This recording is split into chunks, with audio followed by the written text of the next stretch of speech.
essa insatisfação já estava represada. O torcedor do Flamengo está insatisfeito, não é de agora. Agora, essa história de ir ao ambiente de trabalho para ficar intimidando, ameaçando, isso eu sou contrário. Acho que isso não traz um resultado prático. Exato, é interessante para a diretoria do Flamengo, num ano eleitoral, ter o Tite como principal alvo.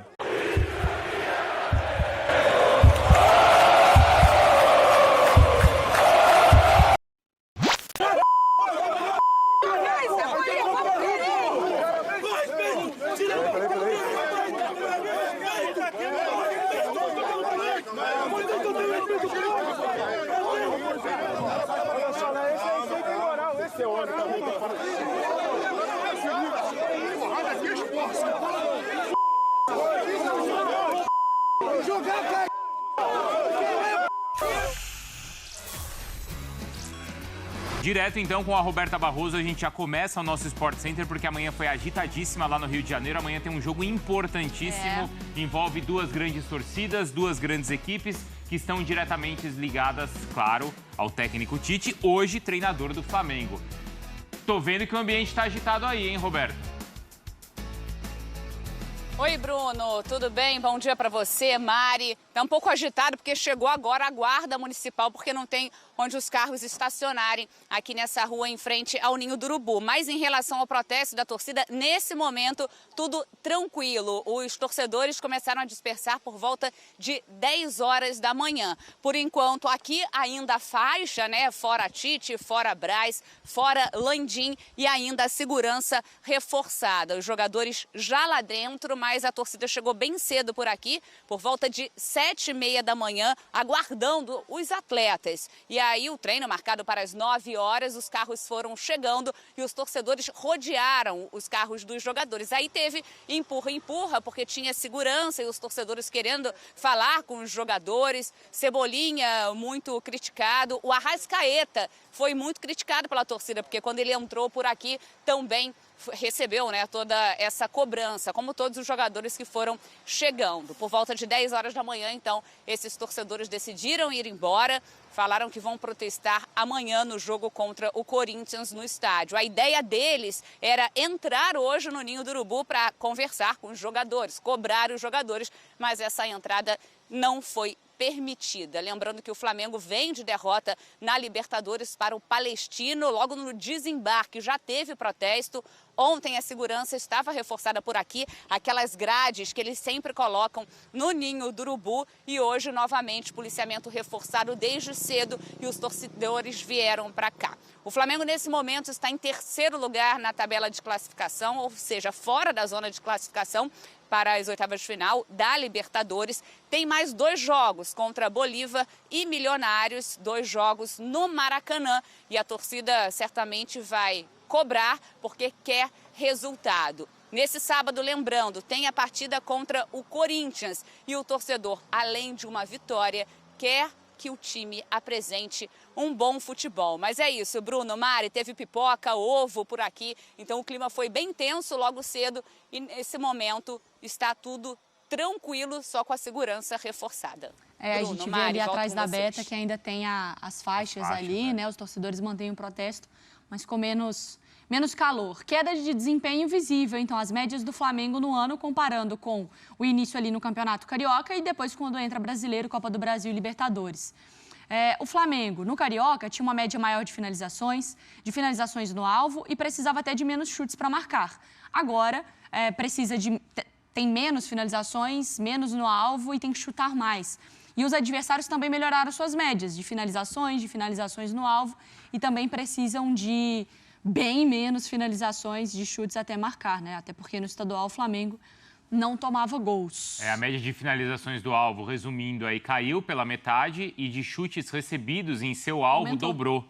Ele parou e o outro começou, né? Ele parou e o outro... exatamente. E aí, toda essa confusão envolvendo esses protestos. Bom dia, Breiler Pires. Bom dia, Rafael Prats. Bom dia. A gente viu que antes era aquela coisa só, assim, de alguns questionamentos em rede social, algumas vaias também na arquibancada. Agora a gente já está passando para aquela outra questão de protestos, assim, em frente ao centro de treinamentos. Essa insatisfação já estava represada. O torcedor do Flamengo está insatisfeito, não é de agora, é da temporada passada, frustrante como foi.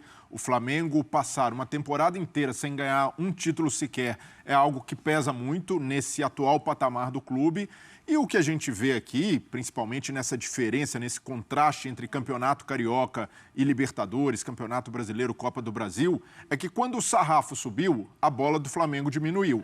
Porque não é meramente uma questão de aumentar o nível dos adversários. O Flamengo, até mesmo no início da temporada, contra adversários de Série A, jogou mais do que isso. Contra o Fluminense demonstrou bom futebol, Botafogo, Vasco. Então, o nível de enfrentamento também não foi só ali de clubes pequenos no campeonato estadual, mas o time rendia mais. E agora passa por esse período de oscilação.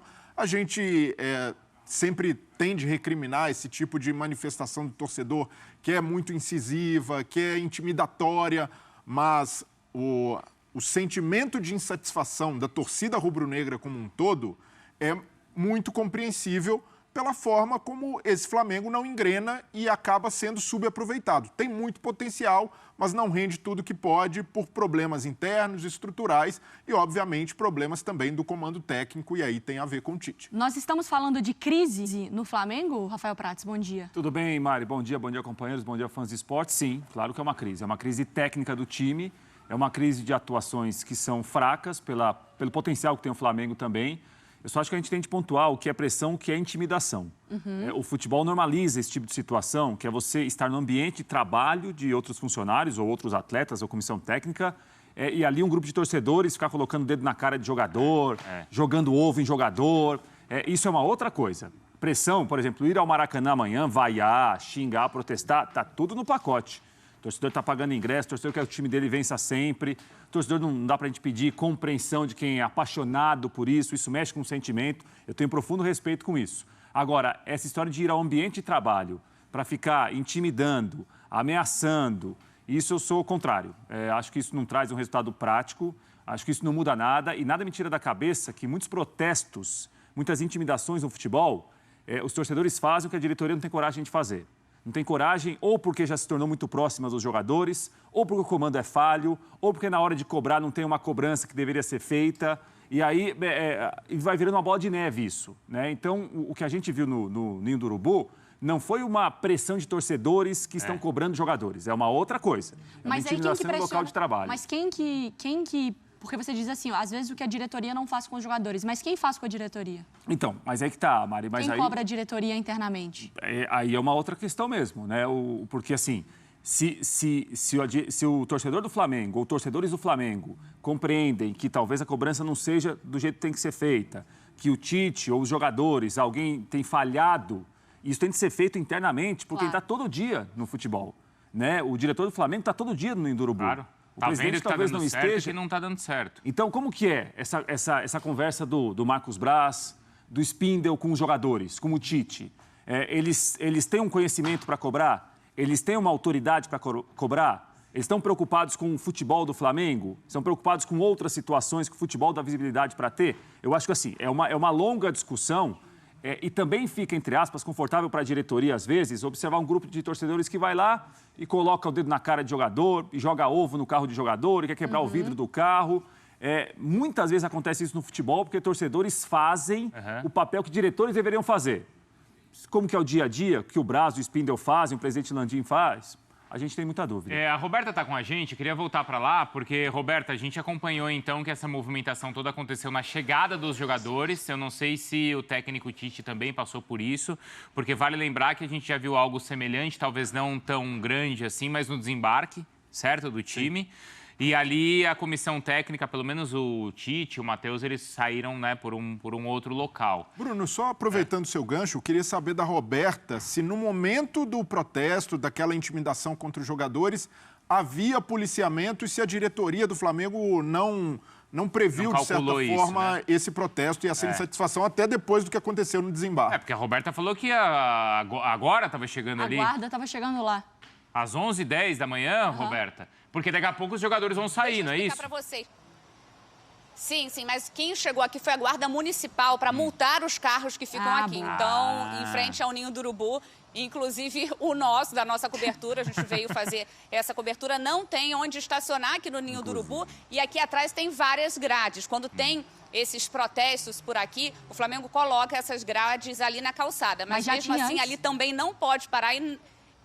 Já, desde ontem, Mari, essas grades ontem, logo depois dos protestos no aeroporto, eles colocaram as grades aqui no Ninho do Urubu, também a segurança reforçada desde ontem, só que foi um clima tranquilo, não teve protesto ontem por aqui. E hoje, vocês perguntavam aí, sim, o policiamento já estava reforçado desde bem cedo, por conta de toda essa tensão, aquele protesto que já tinha acontecido no aeroporto depois dessa derrota para o Palestino. Então, desde quinta-feira, ontem, né, eles já fizeram essa segurança reforçada aqui no Ninho do Urubu. Nesse momento, tem 2 carros apenas por aqui, né, da Polícia Militar. Mais cedo tinham pelo menos 5 carros, tinha também o BEP por aqui, chegou também o Recon, que é especializado em multidões, né, mas eles até foram embora, só deram uma passada por aqui, tinham cerca de 50 torcedores e agora realmente não tem nenhum torcedor por aqui. O clima é tranquilo e provavelmente na saída dos jogadores, a gente ainda tentou falar aqui com a assessoria, ainda não tem a programação do jogo, se eles concentram hoje já por aqui para essa partida de amanhã. Então fica a expectativa, é tanto que os torcedores foram embora e não vão voltar hoje por aqui. Pelo que eu apurei, eles vão protestar nesse sábado no estádio, nesse jogo contra o Corinthians no Maracanã. Então, bom saber que eles já saíram, né? Já saíram, né? Então a saída dos jogadores também, ao que tudo indica, está mais segura, né? Vocês falavam dessa diferença entre pressão e intimidação. O Tite, poxa, é um cara pra lá de acostumado com pressão. Ele foi treinador da Seleção Brasileira em 2 Copas. E do Corinthians. Você não quer mais pressão que isso, né? Mas intimidação, acho que havia muito tempo ele não sofria. Como é que ele vai reagir? Ele vai suportar?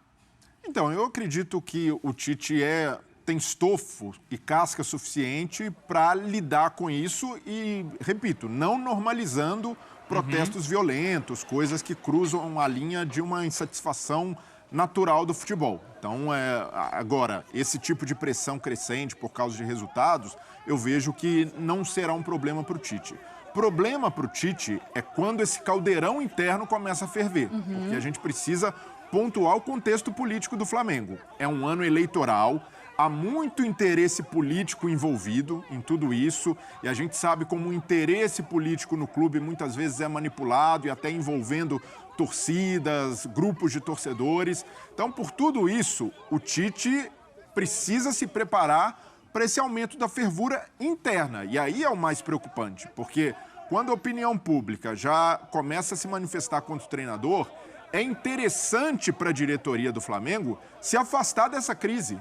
Queima sozinho, né? Exato. É interessante para a diretoria do Flamengo, num ano eleitoral, ter o Tite como principal alvo. E até deixar ele se desgastar com isso, deixar ele ser fritado em algum momento, como outros técnicos já foram fritados. Ainda mais num ano como esse. Então, a diretoria do Flamengo daqui para frente, a gente vai perceber o que acontece sempre. A omissão... Porque ela protegeu o Tite no desembarque. Sim, não, isso sim. O ponto isso é o básico. Claro, como tem que proteger todo mundo, qualquer profissional. O ponto e a proteção do ponto de vista do respaldo, de como o Tite pode trabalhar, de como a diretoria melhora processos e de como a diretoria assume responsabilidades. Porque além de ser um ano eleitoral no Flamengo, é um ano eleitoral no Rio de Janeiro e o principal responsável pelo futebol, que é o Marcos Braz, é vereador. Tem interesses políticos além do Flamengo. Então, por tudo isso, essa diretoria não vai querer se desgastar e não vai hesitar em ver o Tite fritar sozinho. Então,